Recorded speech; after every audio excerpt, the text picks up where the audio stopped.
Welcome once again to Train Tuesday. I am Jim Wiggin, your host, and got some grand things on a smaller scale for you today. We're going to be talking about N scale. We've got a lot of N scale this month, and believe it or not, we are at the end of the month, really, for deadlines for pre-orders. So everything that we've talked about thus far this month, you have until Friday to get to your local hobby shop or your favorite online retailer and place your pre-orders. That includes those very highly anticipated MP15 ACs. So if you've been on the fence on those, you've got till Friday to collect those orders. So we're going to start the show like I always do.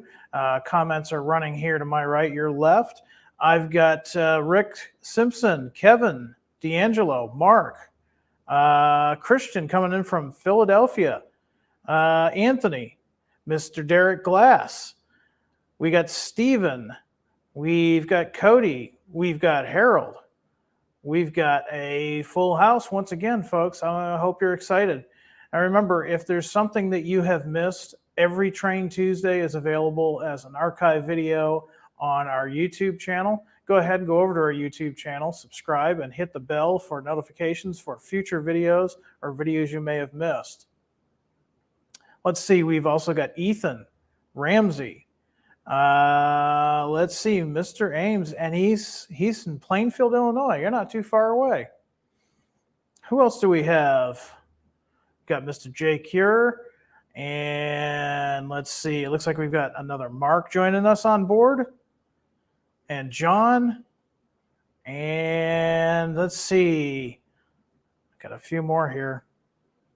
Let me back up a little bit. Frederick, Maurice, Delta 9, Anthony, Richard, and Eugene. Thank you all for joining us today.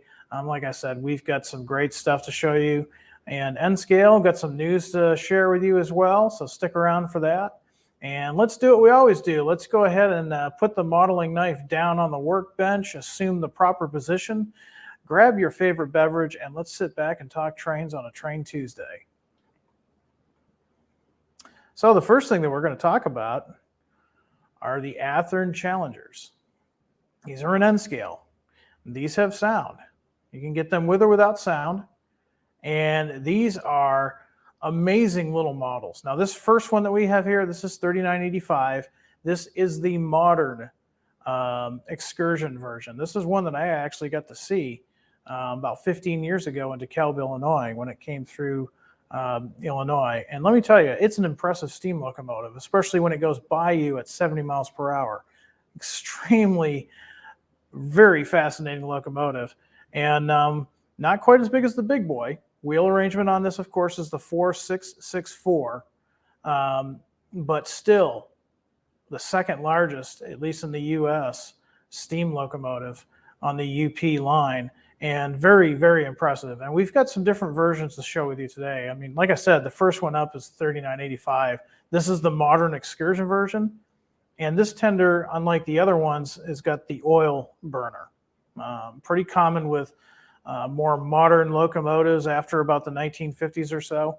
Before that, the ones that I'll show you, those will be coal powered because they're going to be 1940s or early 50s. But 3985, even if you're running modern day UP or you have connections with the UP, you got to admit, this is a cool locomotive that you can run on your N-track module, your T-track module, your Fremo N.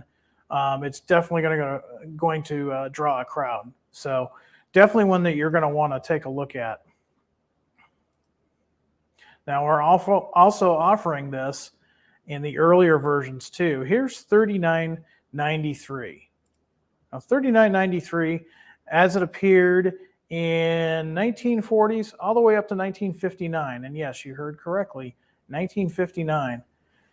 We've said it before on Train Tuesday. Really, the biggest number one reason why steam was slowly phased out through American and Canadian railroads was because of the maintenance costs, the high maintenance that had to be done. But brute force, a steam locomotive could outmatch any diesel that was built in the day.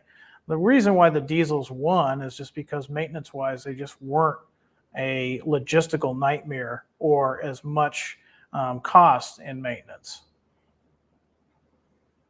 So we've got two more coming from that era, from the 1940s all the way to 1959. But check this one out. Now this one, again, if you guys are modeling, late 40s, early 1950s, this locomotive is for you. This locomotive here, passenger setup, and it's got that two-tone gray with the yellow pinstriping. Absolutely breathtaking paint scheme on a very impressive locomotive. So imagine this on your N-scale layout or module with some Union Pacific passenger cars.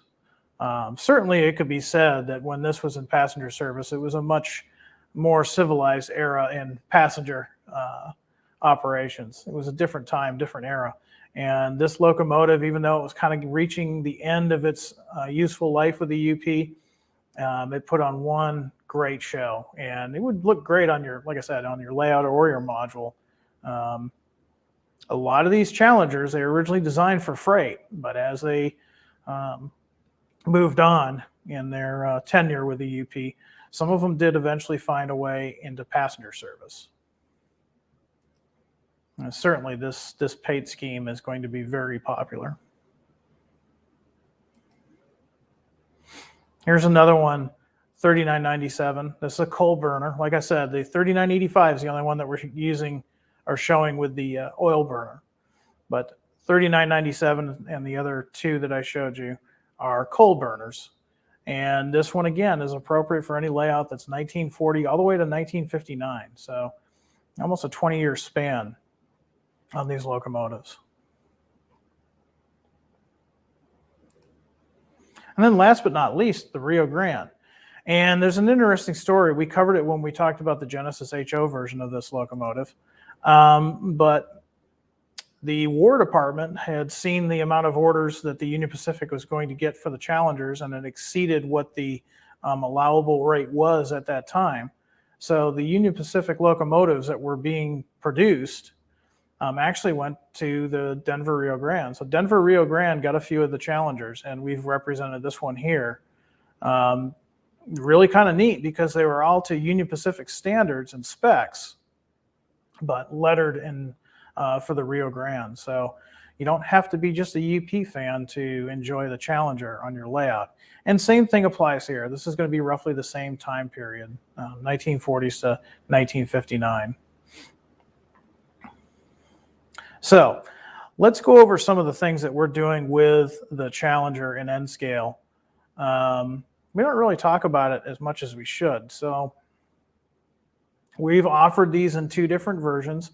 There's the DCC Ready, of course, with no sound, but we also have the DCC with sound. And that one does have the Tsunami 2 decoder in it. So you know the sound's going to be phenomenal. Even in a small engine like this, it sounds absolutely phenomenal.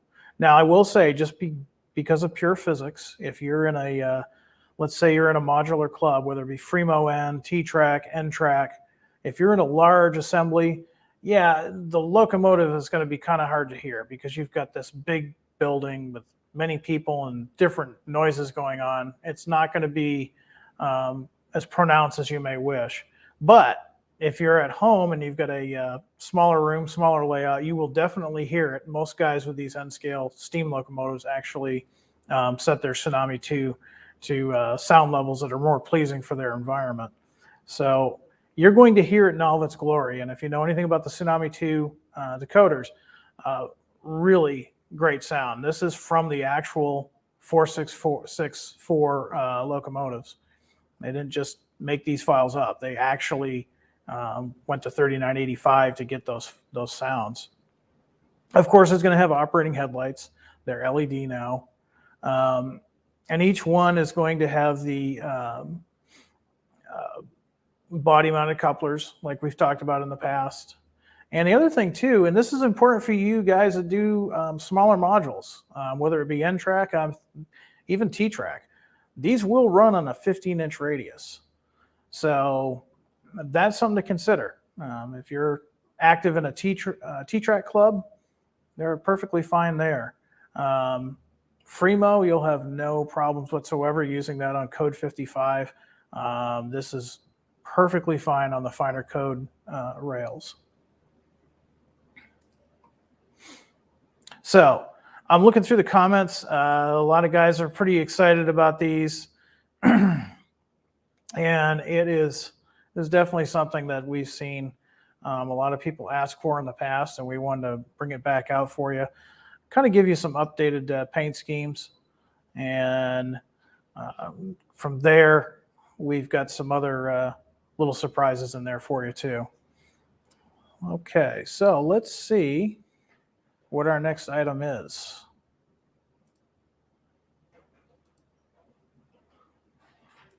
Because we're going to talk about more than just the Challenger. All right, so we're going to kind of go a little bit more further into the timeline. Now we're going to talk about we're going to talk more into the 70s all the way into modern times. These cars are perfect for the N-scale guy that wants to have a nice grain train, whether you're in a N-track club or a Fremo N. It's always really cool to see, 2 or 3 unit locomotives on the front end with a chain of these grain cars pulling up behind it. And these are perfect for that, but they're also perfect for operations. There are more N-scale guys doing operations now. So these ACF 4600s would be perfect for that. The first one that I'm showing you, this is a ACF leasing. And this would be perfect if you're doing the 1980s. We're seeing more and more people request rolling stock and locomotives from the 70s, 80s, and 90s. And so this one is for you guys right there. And nice thing is it's pretty generic looking, and that's how they are. By the time these came out, the flashy paint schemes were slowly going away, and they were becoming more of this standardized type of paint, just for obvious maintenance reasons. And a lot of guys ask for that. They want that on their layout.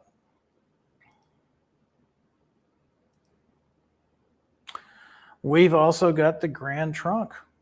Now this one, you'll know right away, this is 1970s. This earlier 1970s ACI label up there. You can tell by the way the COT label is there, how everything is arranged. This is going to be about 1978, 1979.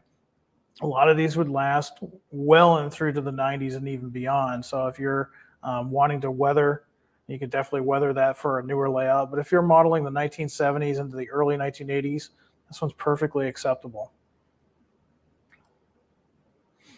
Now, kind of the prime for grime look, we're also offering this version. And, the N-scale prime for grime is one of the things that we're one of the only manufacturers that do N-scale in prime for grime. Normally with other N-scale cars, you'd have to do this all by yourself. We go ahead and give you a car that's ready to go, a little bit of fine tuning, put some dull coat on there, and you're ready to go. Now, this one is representative of anywhere between the late 1980s, even into the early 1990s. And this one is actually owned by the Andersons Incorporated.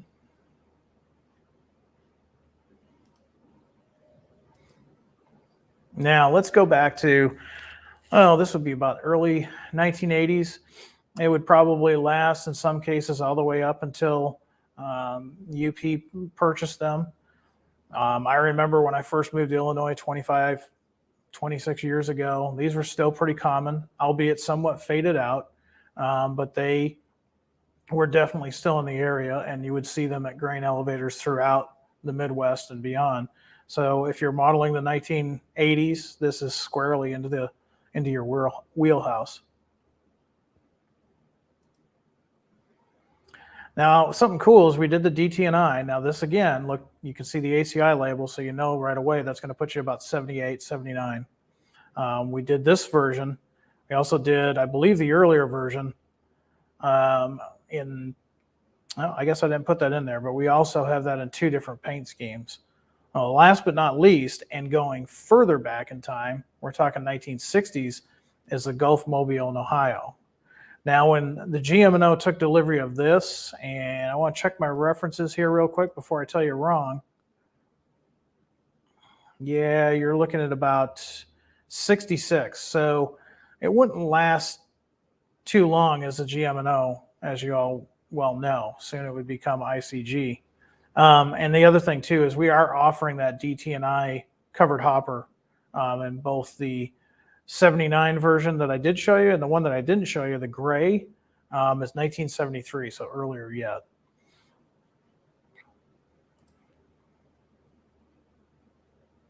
So just going through the comments here. Kevin's happy about the DT&I. Yeah, that's cool. We're starting to see a little bit more DT&I, and that's because you guys are requesting it.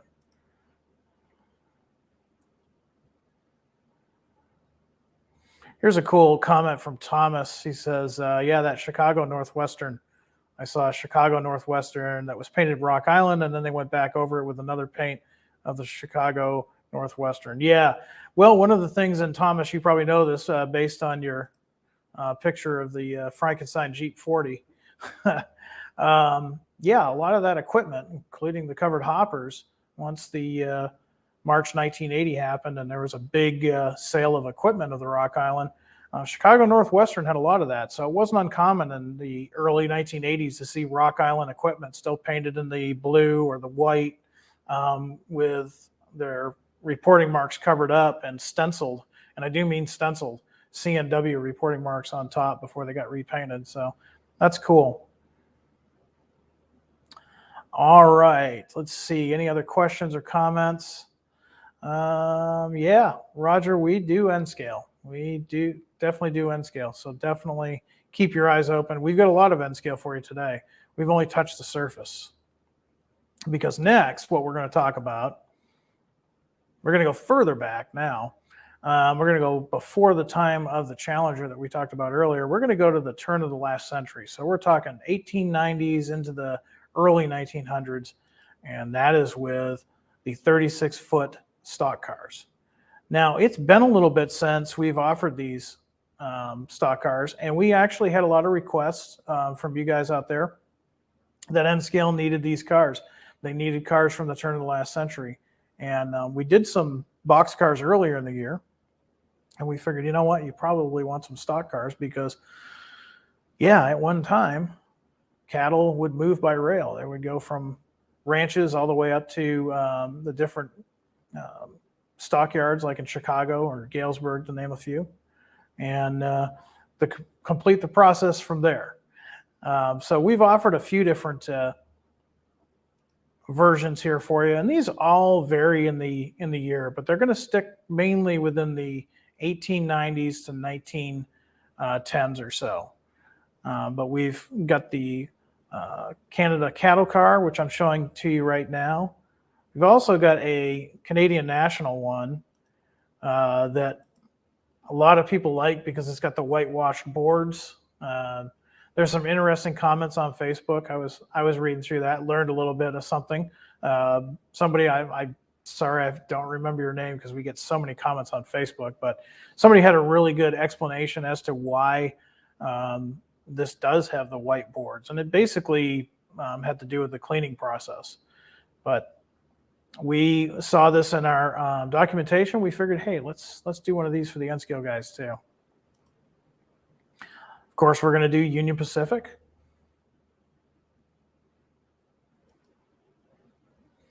You have to do Cotton Belt. This one's really cool. This is a Rock Island version. And you'll notice too that these have the truss and rods, the old arch bar trucks.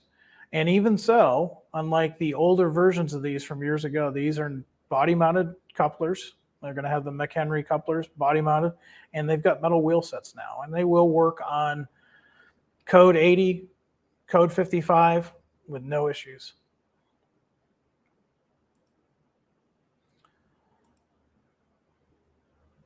Come back to him in a second.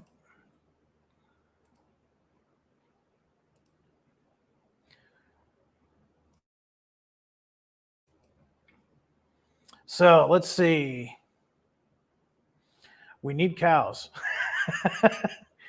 Well, Athearn doesn't make any, but the cool thing is there are some manufacturers out there that do make some N scale.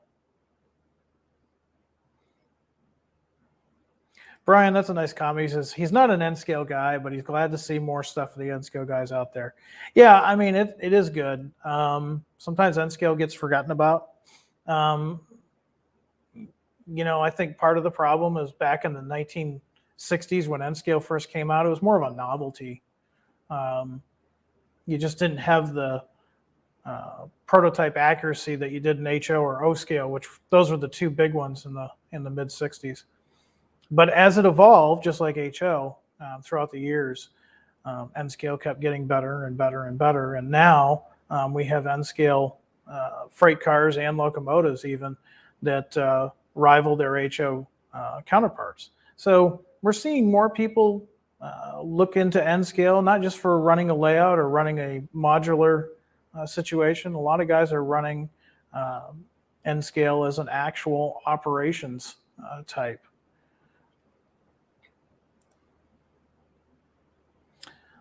We got some good comments from Angela. She's liking those. Let's see. All right. Just want to make sure I get all the comments before we go on to the next.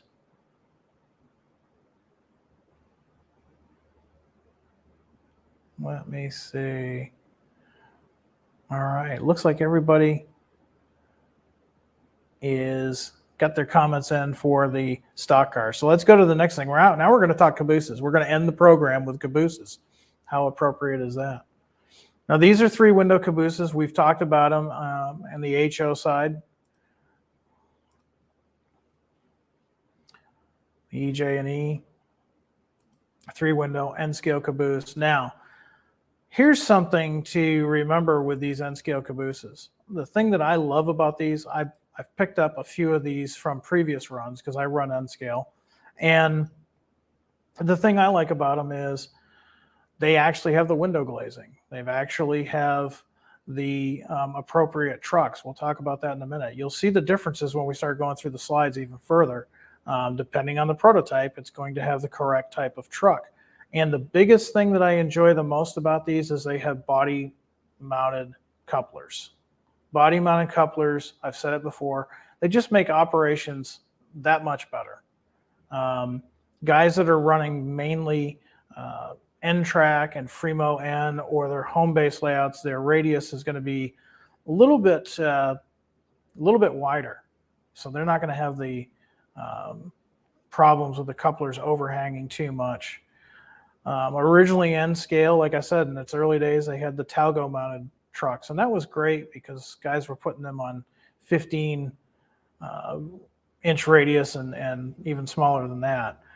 Most guys nowadays, even with T-track, they're going to have a much bigger radius. And these body-mounted couplers, they look more realistic, they operate better. And then the other thing I like about these, they've got real metal wheel sets. I mean, for years I used to have to replace my own metal wheel sets, take off the stock plastic ones and buy aftermarket metal wheel sets. Well, you don't have to do that with an Athearn car. It's already weighted, it's ready to go. You literally take it out of the box, maybe weather it if you like, and it's ready to go. So with that said, we've got the EJ and E. You're looking at 1950s, 1960s. Got the Grand Trunk Railway. This again, you're looking at more of the 1950s than you are any later than that. Some of these did last a little bit longer than that. Now these are based on a 3-window wooden caboose. Most wooden cabooses were gone by the mid-70s, at least on Class 1s. But there was a few holdouts out there. The Sioux line, this is a 1950s paint scheme. Really sharp. You see it's got the arch bar. Union Pacific, now you see how the truck's changed? I'll go back in case you missed that. Go to a 1960s version for the UP. And now you've got those. We're also offering this at Burlington Northern. And we talked about it a couple of times. And yes, Burlington Northern did have some wooden Cascade green cabooses that lasted right up until the early 70s. After about, I believe, about 73 or so, they were not found out in the wild much. They were more for yard offices after about 73 or so. So there you got it. There's a pretty good selection of what we've got offered this month in N scale. So if you've been waiting for all the N scale offerings, there you got it. We've got everything from a Challenger to the ACF 4600s. We've got old time 36-foot stock cars, and of course we've got 3-window cabooses. So no matter where you're modeling an N scale, we've probably got something for you. And again, these all work great on anything from your standard code 80 rail all the way down to code 55. If you're running Fremo N, N-Track, T-Track, your own layout, a club layout, whatever it may be, these are going to work fine on all of those different types of layouts. So I hope you guys are excited about those. It's a pretty good selection this month. I'm pretty excited about them, and it's a good time. I'm going to look at the comments here. I got some comments coming up here, and Kevin says, N&W ran cabooses on their main trains until the 79. So, Kevin, let's clarify that. Are you talking about cabooses in general or wooden cabooses? I'm not as familiar with the Norfolk and Western. So, cabooses in general were pretty much the mainstay on freight trains until about the mid-80s. After about 85, 86, they slowly got replaced by something we call Fred. Let's see. Christian's got an interesting comment. He says, cabooses were still in the mainline service into the early 80s on Conrail. I thought that N&W was the last to operate cabooses, but it might have been a state requirement. That I don't know, Christian, and I do remember seeing the old bay window Conrail cabooses, but that was until about the mid-80s. Now, one thing, and even here locally, at some point I'll try to get a picture to show you guys, Canadian National on former Illinois Central and former Illinois Terminal trackage, they have an old Illinois Central ICC caboose, but they don't call it a caboose anymore. It's a shoving platform, and it's a protection type device. So when they're switching on this side of Champaign, they can shove the cars into a customer, and they use that caboose, that shoving platform, if you will, as a safety device. Many of those shoving platforms have lighting equipment and warning equipment on them in conjunction with the locomotive. All right, seeing what other comments we've got here. All right, well, at this time, tell you a little bit some news. We had some questions last week about parts department, and the funny thing is I got to talk to some of the guys in the parts department, and things are moving along, things are moving slowly. One thing that they wanted me to tell you all out there is if you email our parts department, if you're looking for something, please be as specific as possible. With every Athern, whether it be Genesis, Ready to Roll, Roundhouse, or N scale, there's going to be a sheet included with that model, and it's going to show an exploded parts diagram. And beside each part, there is an item number. So when you send your email and you need a specific part, please be sure to include information such as Genesis locomotive F7A, and the part that I need is the handrail, and it's part number such and such. That just helps them to make sure that they get the right part to you. And, you know, releases frustration on both sides, but they are kicking it back there. They really got some, they're really busy, and hopefully they're helping you out. But if you've got any questions on parts like that, you know how to contact us. Go to our Athern homepage, select the Contact Us page, and you can see the emails there. Likewise, if you got a product suggestion on that same page, we have the product suggestion email as well. Our guys are always actively looking at what you want to see produced next, and you know, keep it coming. That's what keeps us going and makes our job easier if we're making products that you guys want. So I got time for a couple of questions here, and then we're going to pull the pin on this episode. Let's see what we've got out there in comment land for questions. Let's see. Kevin says he needs a lot of parts. Well, hopefully they're for Athern products. Let's see. Okay. And John, let's see. Any green CNW covered hoppers, will the yellow CNW be available in multi-packs? In the N-scale version, no.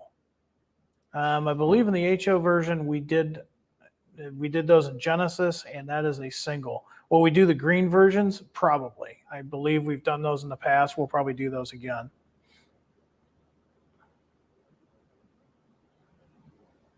Let's see. How long have you been the president of Athern, Jim? I am not the president.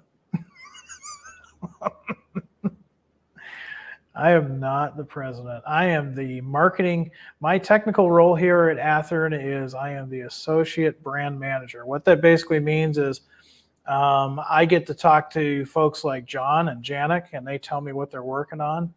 And I bring it out to you guys. I'm kind of like a conduit between those guys. If you were here last week, I believe it was Wednesday, we had a live stream, John and I. We talked about some new stuff that's coming out.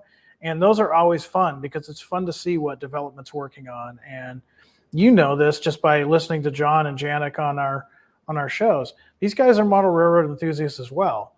So they get excited when you get excited when they see what they're working on. And I'm excited about the SW1500s. I don't know about you guys. That's the one I'm excited about. But yeah, not the president. I'm just a media guy. All right, I got one more. Jim is a grunt. Yeah, I'm a grunt. Something like that. Or a gopher, one of the two. Let's see. A lot of good questions, but I want to grab the... Somebody's got a comment here that I like. Kyle says, hopefully Wisconsin Central, SW1500s. That would be cool. I mean, both John and I have connections to Wisconsin, so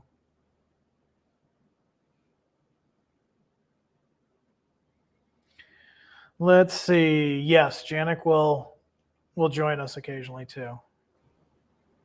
But that guy is super busy. All right, let's see. Any other good questions that we got?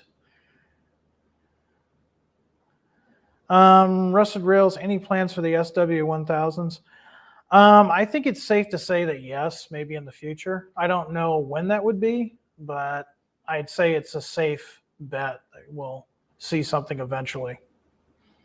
We want to give John and Janik a chance to breathe, though. If you missed out last week, if you go to our YouTube channel, you can see the new announcements or behind development video that John and I did last week. And it's about an hour long, and it's got something for everybody in there.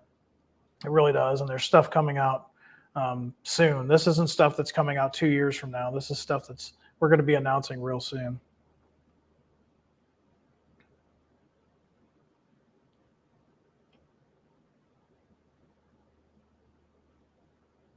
Let's see. I'm going to grab this one and then we'll call it a show. I missed the live stream a few weeks ago when you talked about the SD39s coming out later. I'm excited for the copper basin units, but please, I hope this release will have opening cab windows.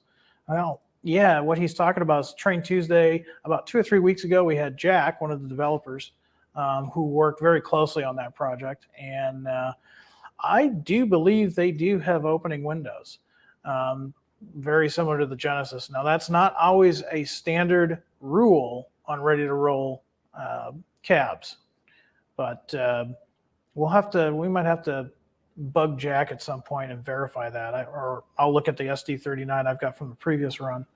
And again, if you've missed that, and I'm sorry you missed it, go to our YouTube channel and check it out. It's archived.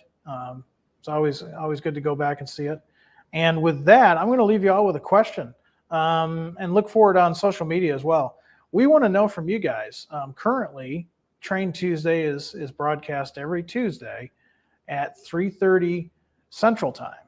So we're 3 hours south of Chicago. We're right in the middle of Illinois. And even when I'm at home on the East Coast, I try to get the shows done at 3:30 p.m. Central Standard Time. Would you guys like to see the show later? Let's say 5 o'clock Central. If you think that would be easier for you guys, if you guys want to, more guys want to join us because they can't because of work commitments or things of that nature, let us know. We can definitely accommodate for that, and we can do a Train Tuesday format just like what we're doing now, just later in the day. So if you guys would like to see it later at 5 Central, let me know. With that, I want to thank you all for joining us today. It's been a great show. There's been a lot of great comments out there, and glad that you guys could come on board and share time with me. Until we meet again, which, believe it or not, is going to be Friday, 3:30 Central Time for the October new announcements. I can't believe it's going to be October already. So join me Friday, 3:30 for the October announcements. Until I see you then, go out, do some modeling, be happy, be healthy, and above all, high greens, everyone. Take care.